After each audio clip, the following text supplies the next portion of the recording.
گزارا بہت مشکل سے ہوتا تھا۔ والد صاحب محنتی تو تھے لیکن آمدنی اتنی نہیں ہوتی تھی۔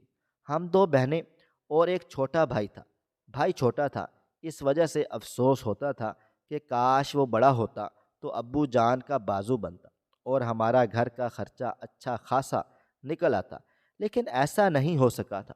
میری بڑی بہن بہت زیادہ ہوشیار تھی، گھر میں سلائی کر کے تھوڑے بہت پیسے کما لیتی تھی، لیکن ابا جان کو اچانک سے بیماری نے آ گھیرا۔ بیماری نے اس بیماری میں وہ بھی کام کرنے جاتے، لیکن یہ بھی ضروری تھا کہ ابو جان کی دوائی دارو کی جائے اور انہیں وقت پر علاج فراہم کیا جائے تاکہ ہمارے گھر کا خرچہ چلتا رہے۔ چنانچہ بہن جو بھی سلائی کے ذریعے کماتی وہ ابو جان کی بیماری پر خرچ ہو جاتا۔ انہیں پاؤں میں مسئلہ ہو گیا تھا اور انہیں مستقل ایک گولی کھانی تھی۔ اگر وہ ایسا نہ کرتے تو ان کا پاؤں سکڑ کر چھوٹا ہو جاتا۔ یہ ڈاکٹر نے بتایا تھا۔ ہم پر ایک قیامت سے ٹوٹ پڑی تھی کہ اگر ابو جان کو کچھ ہو گیا تو پھر ہمارا کون ہوگا؟ اس بھری دنیا میں ہمارا گھر کا خرچہ کیسے چلے گا؟ ہم کہاں در بدر پھریں گے؟ امی جان بہت سادہ لو انسان تھی، انہیں دنیا سے کوئی غرض نہ تھی۔ وہ ابو جان کے ساتھ صبر و شکر کر کے گزارا کر رہی تھی، لیکن مجھے ان تمام چیزوں کا احساس تھا کہ ہمارا گھر انتہائی مشکل حالات سے گزر رہا ہے اور شاید یہ حالات کبھی بھی بہتر نہیں ہوں گے۔ میرے اندر مایوسی بڑھ گئی تھی۔ اسی مایوسی میں ایک امید کی کرن روشن ہوئی کہ بہن کا رشتہ آیا۔ ابو جان بہت خوش ہوئے کہ میری زندگی میں ہی میری بہن کو اس کے گھر کا کر دیں تو وہ خوش و خرم رہے گی۔ اسی دوران ابو جان نے ایک ٹھیکیدار کے ہاں کام کرنا شروع کر دیا تھا۔ وہ ٹھیکیدار ابو جان کو خود گھر سے لے کر جاتا اور واپس گھر پر چھوڑتا تھا۔ وہ ایک موٹا تکڑا ٹھیکیدار تھا جو کافی زیادہ پیسے والا تھا۔ اس کی عمر بڑی تھی، تقریباً 50 کے لگ بھگ ہوگی۔ ابو جان کو یہ کام ان کے جانے والوں نے بتایا تھا۔ ابو جان جیسے ہی اس کے ماتحت نوکری کرتے تھے تو ہمارے حالات تھوڑے سے بہتر ہوئے تھے۔ پہلے جیسی غریبی نہ رہی تھی۔ ایسا تھا کہ 2 وقت کی روٹی اب پیٹ بھر کر کھانے لگے تھے۔ ابا اس کام سے بہت زیادہ خوش تھے۔ بہن کا بھی رشتہ ہو چکا تھا۔ اب میرے اندر بھی امید کی کرن روشن ہو گئی کہ آگے ہمارے حالات اور بھی اچھے ہو جائیں گے، لیکن ہمیں کیا معلوم تھا کہ ہمارے حالات ایک ایسا موڑ لیں گے کہ ہم بالکل ٹوٹ کر بکھر جائیں گے اور سر اٹھانے کی بھی فرصت نہ ملے گی۔ اس قدر زندگی میں ذمہ داری عائد ہو جائے گی۔ بہن کے سسرال والوں نے شور مچانا شروع کر دیا تھا کہ اب بہن کی شادی کر دینی چاہیے۔ انہوں نے جہیز میں بہت کچھ مانگا تھا۔ ابو جان ان کی ڈیمانڈ سن کر بہت زیادہ دکھی رہنے لگے۔ اب وہ کسی طور پر رشتہ توڑ بھی نہیں سکتے تھے کہ لڑکا اچھا تھا اور اس اچھے لڑکے کے لیے گھر والوں کو برداشت کرنا کچھ مشکل کام نہ تھا۔ ویسے بھی شادی ایک بار ہوتی ہے، چنانچہ لڑکی کو اس کی ضرورت کی ہر چیز دینی چاہیے۔ لیکن یہاں مسئلہ ابو جان کی خالی جیب کا تھا کہ ابو جان کی جیب خالی ہی تھی۔ گھر کے خرچے میں سارے پیسے خرچ ہو جاتے تھے اور بچت بھی کچھ نہ تھی۔ اب ابو جان صحیح معنوں میں پریشان ہو گئے۔ انہوں نے امی جان سے مشورہ کیا تو امی نے انہیں کہا کہ کیوں نہ آپ کے ٹھیکیدار سے ہی آپ اپنے قرض کی بات کریں۔ اگر وہ آپ کو قرض دینے کے لیے تیار ہو جاتا ہے تو جو وہ آپ کو تنخواہ دیتا ہے محنت مزدوری کرنے کی، تو ہم اس میں سے قرضہ کٹوا لیں گے۔ اس طرح بہن کی شادی بھی ہو جائے گی اور رشتہ بھی بت جائے گا۔ ہماری حیاتی میں ہی ہماری ایک بیٹی اپنے گھر کی ہو جائے گی، پھر دوسری کا بھی تو سوچنا ہے۔ چنانچہ ابو جان کو بھی امی کا یہ مشورہ بہت پسند آیا اور انہوں نے امی کے مشورے سے ہی اپنے ٹھیکیدار سے بات کرنے کی ٹھان لی تھی۔ ابو جان نے جیسے ہی ٹھیکیدار سے بات کی تو ان کی حیرت کی انتہا نہ رہی تھی کہ ٹھیکیدار نے ان کی بات بلا چوں چراں کیے قبول کر لی اور انہوں نے ابا جان کو ابا کے کہنے پر 10 لاکھ روپے بہن کی شادی کے لیے قرضہ فراہم کر دیا تھا۔ ابا جب یہ پیسے لے کر گھر آئے تو ہماری آنکھیں حیرت سے پھٹی چلی جا رہی تھیں کہ ہم نے کبھی اتنی بڑی رقم اپنی زندگی میں نہیں دیکھی تھی۔ ابو جان نے بھی نہیں دیکھی ہوئی تھی۔ چنانچہ وہ بھی حیران تھے کہ انہیں اتنا بڑا قرضہ ٹھیکیدار نے کیسے دے دیا ہے۔ تب انہوں نے امی جان سے کہا کہ ٹھیکیدار نیک دل انسان ہے، چنانچہ اسے ہمارے حالات پر رحم آ گیا ہوگا اور اس کی اپنی بھی تو بہن بیٹی ہوگی نہ، اسی لیے اس نے آپ کو قرضہ دیا ہے تاکہ ہم اپنے حالات کو بہتر کر سکیں اور اپنی بیٹی کی شادی کر سکیں۔ سچ تو یہ تھا کہ میرے والدین 10 لاکھ روپے کو دیکھ کر بہت زیادہ خوش تھے، حالانکہ یہ ان کے اوپر ایک بہت بڑا قرضہ تھا، لیکن ابو جان کو ایک مکمل طور پر اطمینان تھا کہ وہ محنت مزدوری کر کے اس قرضے کو چکا دیں گے اور بہن کی شادی خیر و عافیت کے ساتھ ہو جائے گی۔ وہ دن ہمارے لیے سب سے بڑا خوشی کا دن تھا، لیکن ہم یہ نہیں جانتے تھے کہ ہماری خوشی وقتی ہے اور ہم میں سے سب کچھ چھن جائے گا۔ ہوا کچھ یوں تھا کہ بہن کی شادی میں بہن کے سارے ارمان پورے کیے گئے تھے۔ میں بھی بہت زیادہ خوش تھی کہ بڑی بہن بہت محنتی تھی۔ اس نے ایک عرصہ سلائیاں کر کر کے گھر کا خرچہ سنبھالا ہوا تھا اور ابو جان کا بہت ساتھ دیتی تھی۔ مجھے پڑھنے لکھنے کا شوق تھا تو ابا جان نے مجھے سرکاری سکول میں داخل کر دیا تھا اور میں سکول پڑھنے کے علاوہ اور کچھ بھی نہ کرتی تھی، لیکن مجھے امید تھی کہ میری یہ پڑھائی میرے آگے بہت کام آئے گی اور ایسا ہی ہونے والا تھا، لیکن میں اپنے مستقبل سے بے خبر تھی۔ سچ یہ ہے کہ انسان اگر اپنے مستقبل کو جان لے تو اپنے گھر میں دبک کر بیٹھ جائے اور اسے اپنی موت کا بھی پتہ چل جائے گا۔ ابو جان نے بہن کے سسرال والوں کی ہر ڈیمانڈ پوری کی تھی اور انہیں واضح طور پر بتا دیا تھا کہ یہ پہلی اور آخری بار ان کی بات مان رہے ہیں۔ سسرال والے بھی مان گئے۔ وہ تو اسی بات پر خوش تھے کہ ان کے سمدھی پر اتنا زیادہ خرچہ کیے جا رہے ہیں۔ ابو جان کو بھی مکمل طور پر اطمینان حاصل تھا۔ چنانچہ ابو جان کی کوششوں سے بہن اپنے گھر کی ہو گئی اور وہ اپنے گھر میں خوشی خوشی رخصت ہو کر خوش و کرم رہنے لگی، لیکن ہمارے لیے ہماری زندگی ظالم بن کر رہ گئی اور اس نے ایک ایسا موڑ لیا کہ میں اس کے اس خطرناک صورتحال پر حیران ہونے کے علاوہ اور کچھ بھی نہ کر سکتی تھی۔ بہن کی شادی کو ابھی ایک ہفتہ ہی گزرا تھا کہ ابو اچانک سے بہت زیادہ بیمار پڑ گئے اور پورے 2 دن ہسپتال میں رہنے کے بعد اس دار فانی سے کوچ کر گئے تھے۔ ان کی موت کی خبر ہمارے لیے کسی بجلی سے کم نہ تھی جس نے ہمارے پورے وجود کو جلا کر راکھ کر دیا تھا۔ میں ان کی افسوسناک موت پر دھاڑے مار مار کر رو پڑی تھی۔ ایک تو ان کی جدائی کا غم تھا، لیکن دوسرا ان کا وہ 10 لاکھ کا قرضہ ہمارے اوپر ننگی تلوار کی طرح لٹک رہا تھا۔ ہم آخرکار وہ 10 لاکھ کا قرضہ کیسے چکائیں گے؟ اب ٹھیکیدار کو بھی ابو جان کی موت کا علم ہوا تو وہ دوڑا چلا آیا اور شدید افسوس کرنے لگا۔ امی جان بھی بہت پریشان تھی۔ وہ بیوہ ہو گئی تھی، لیکن انہیں ایک ہی پریشانی تھی کہ بہن کی شادی پر جو خرچہ کیا ہے وہ ہم کیسے چکائیں گے، کہ پورے 10 لاکھ روپے بہن کی شادی پر لگا چکے تھے۔ ابو جان بہت زیادہ بیمار ہو کر اس دنیا سے تو رخصت ہو گئے تھے، لیکن صحیح معنوں میں ہمارے لیے مشکلات کھڑی ہو گئی تھیں۔ میں بار بار امی جان سے ایک ہی بات کہتی کہ امی جان، اب ہم قرضہ کیسے چکائیں گے؟ کیا وہ ٹھیکیدار ہمیں معاف کر دے گا؟ اسے دیکھ کر لگتا تو نہیں ہے کہ وہ اپنا ایک پیسہ بھی کسی کو چھوڑتا ہے۔ اب ہم کیا کریں گے؟ دن رات میں ایک ہی سوال امی جان سے کرتی تو ان کے پاس بھی اس بات کا کوئی جواب نہ ہوتا تھا کہ ہم کیا کریں گے۔ ابا جان نے تو سوچا تھا کہ وہ محنت مزدوری کر کے ٹھیکیدار کو اپنی تنخواہ سے سارا قرضہ اتار کر بتا دیں گے، لیکن قسمت نے ان کا ساتھ نہ دیا اور وہ قرض دار ہو کر ہی اس دنیا سے رخصت ہو گئے تھے۔ اب ان کے لیے وبال جان بھی تھا، قبر میں عذاب بھی تھا اور ہمارے لیے ایک بہت بڑا سوال نشان تھا کہ آخر ہم قرضہ کیسے اتاریں گے۔ ابو جان کی وفات کو ایک ہفتہ نہ ہوا کہ ٹھیکیدار نے ہمیں تنگ کرنا شروع کر دیا تھا کہ میرا قرضہ واپس کرو۔ امی جان نے انہیں لاکھ سمجھایا کہ میں عدت سے باہر نکل آؤں، پھر آپ کا قرضہ اتارنے کے بارے میں سوچوں گی کہ کس طرح محنت مزدوری کر کے ہمیں آپ کا قرضہ اتارنا ہے۔ امی جان کی بات سن کر میں بھی یہی بات سوچ ہی رہی تھی کہ جب امی جان کی عدت ختم ہو جائے گی تو ہم دونوں ماں بیٹیاں کسی کے گھروں میں کام کر کے کمیٹیاں ڈال کر بھی یہ قرضہ اتار لیں گے۔ بہن کی شادی کر کے بھی پریشان ہی رہی تھی۔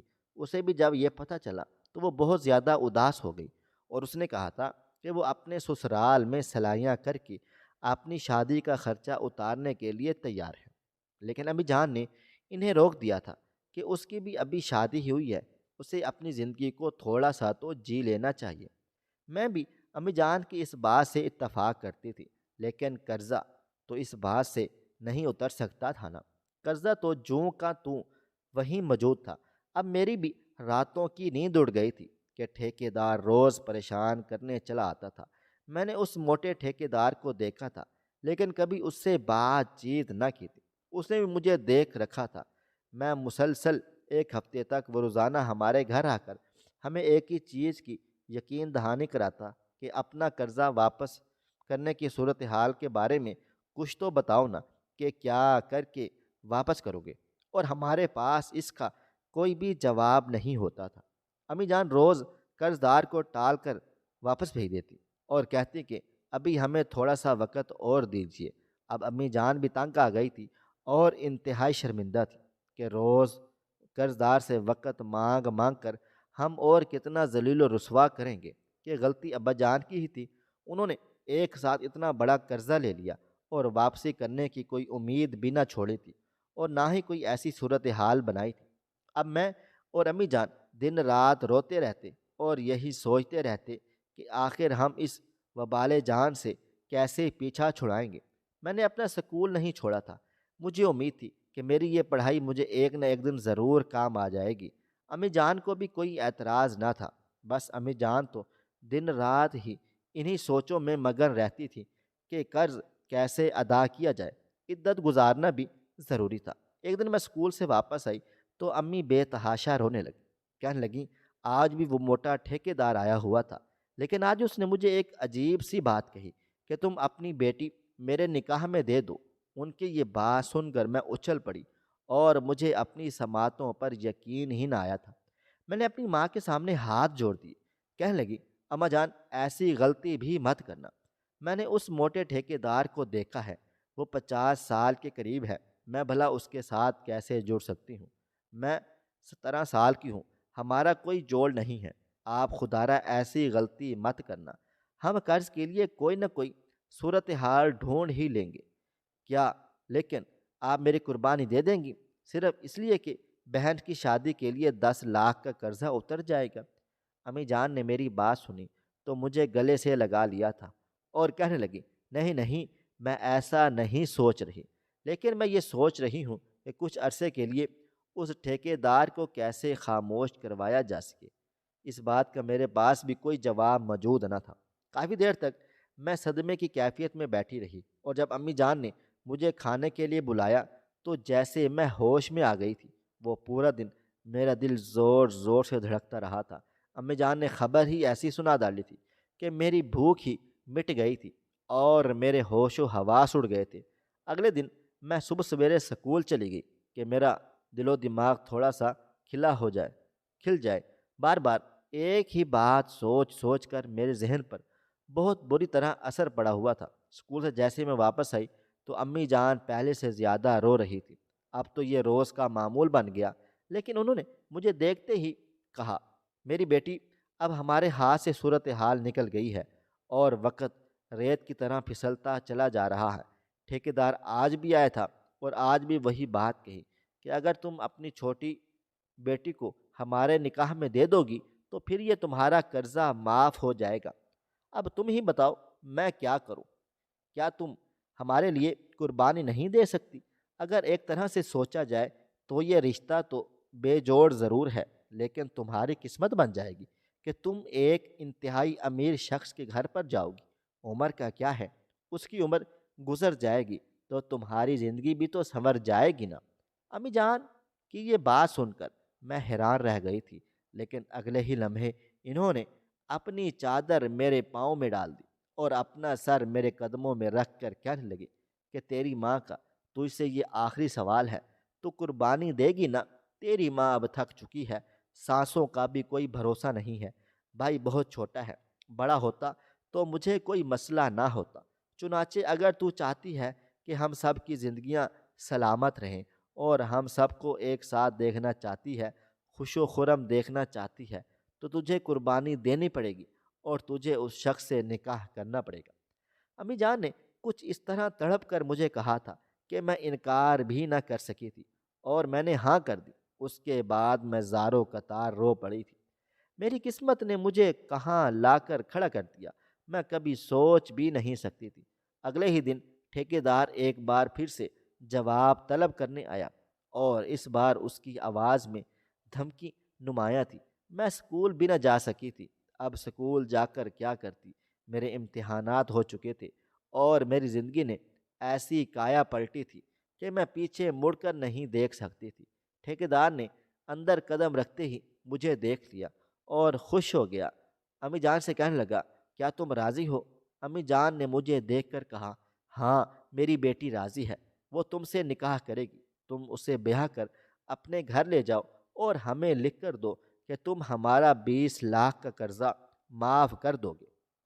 ٹھیکیدار نے فوراً سے اپنے نکاح والے مولوی صاحب کو بلا لیا، اور میرا اور اس کا نکاح ہو گیا تھا۔ قبول ہے کہتے ہوئے میرا دل زور سے لرزا تھا، اور مجھے ایسا لگا کہ ابھی ابھی سانسوں کا تعلق روح سے ٹوٹ جائے گا، لیکن ایسا کچھ بھی نہیں ہوا تھا، اور میں زندہ سلامت موجود تھی۔ اسی وقت اس نے لکھ کر دے دیا تھا کہ وہ ہمارا قرضہ معاف کر چکا ہے۔ امی جان کے لیے یہ بہت بڑی خوشی تھی، لیکن جو ایک طرف انہیں شدید غم بھی تھا۔ قرضہ معاف کروانے کے لیے انہیں اپنی چھوٹی بیٹی کی قربانی دینی پڑی تھی۔ انہوں نے رخصتی کے وقت مجھ سے بہت زیادہ معافیاں مانگی، لیکن اب میں انہیں معاف کیسے کر سکتی تھی؟ میرا دل بالکل خالی ہو چکا تھا۔ میں اس ٹھیکیدار کے ساتھ رخصت ہو کر اس کے گھر پر چلی آئی تھی۔ جیسے ہی وہ کمرے میں داخل ہوا تو میری آنکھیں پھٹی کی پھٹی رہ گئی کہ اس کے ساتھ اور بھی بہت ساری عورتیں اندر داخل ہوئی تھیں۔ وہ 10 کے قریب تعداد میں موجود تھیں۔ میں حیرانی سے ان تمام لوگوں کی طرف دیکھ کر رہ گئی۔ وہ مجھے دیکھتے ہی وہ عورتیں خوب ہنسنے لگیں، کہنے لگیں، بہت اچھی لگ رہی ہو دلہن بنتے ہوئے، لیکن اب تمہیں روز ہی دلہن بننا پڑے گا۔ ان کی بات سن کر میں نے حیرانی سے اپنے شوہر کی طرف دیکھا، جو کہ 50 سال کا ایک موٹا گنجا آدمی تھا۔ مجھے دیکھ کر زوردار کہکا لگایا اور کہنے لگا، تم میری بیوی ہو، اور یہ سب بھی میری بیویاں ہیں۔ اس کی بات سن کر میرے پیروں تلے سے زمین نکل گئی، اور میں بے وقوفوں کی طرح ان سب کو دیکھنے لگی تھی۔ وہ سب میری حالت کو دیکھ کر لطف اٹھانے لگی، کہنے لگی، تم تو بہت معصوم اور نوخیز کلی ہو۔ تمہیں دیکھ کر تو کوئی بھی خریدار خریدنے کے لیے فوراً تیار ہو جائے گا۔ تمہاری خوبصورتی اس قدر پیاری لگ رہی ہے کہ ہم عورتوں کا دل تم پر آ رہا ہے۔ تم مردوں کا کیا حال ہوگا؟ ان کی یہ گفتگو سن کر مجھے اپنے جسم میں سے جان نکلتی ہوئی محسوس ہوئی۔ یہ کس قسم کی گفتگو تھی؟ مجھے کچھ سمجھ نہ آیا تھا۔ میں زاروں قطار رونے لگی تو میرا شوہر آگے بڑھا۔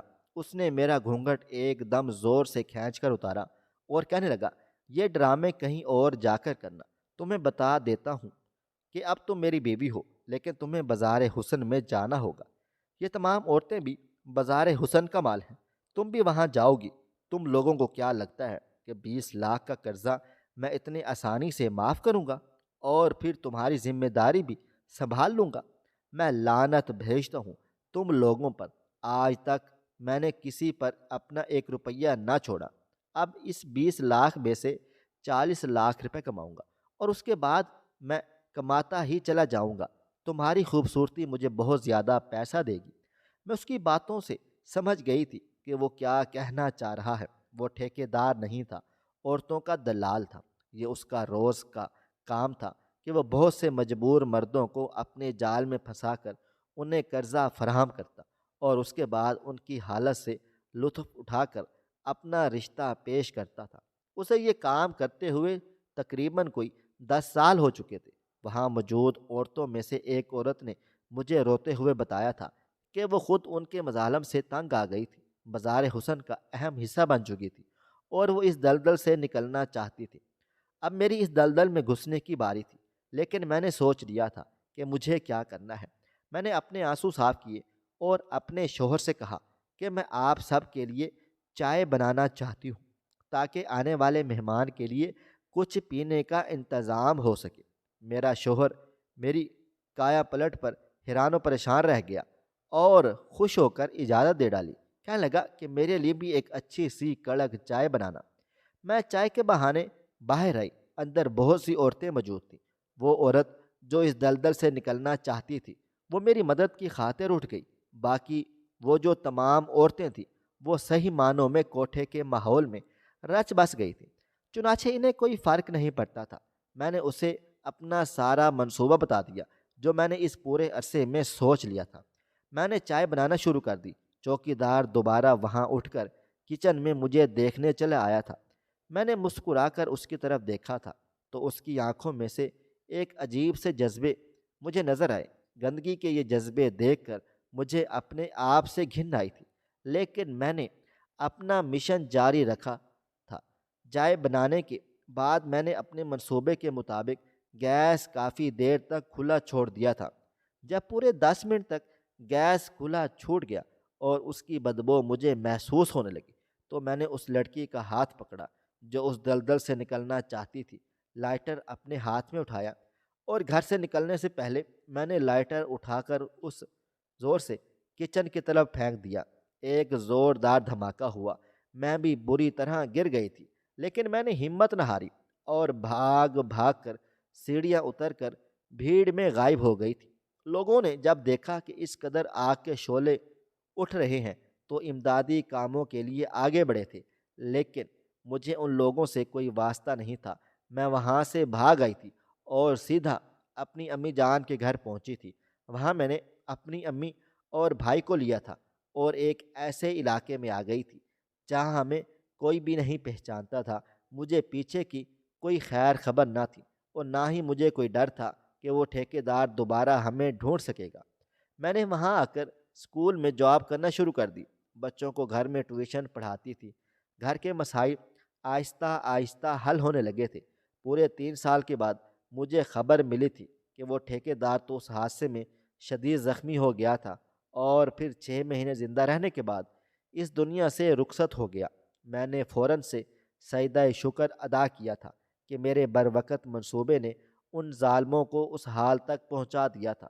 ان ظالموں کو خاتمہ کرنا بے حد ضروری تھا کہ انہوں نے کتنی عورتوں کو مجبوری کے تحت ایک ایسی گندی دلدل میں ڈال دیا تھا جس سے کوئی بھی نہیں نکل سکتا تھا۔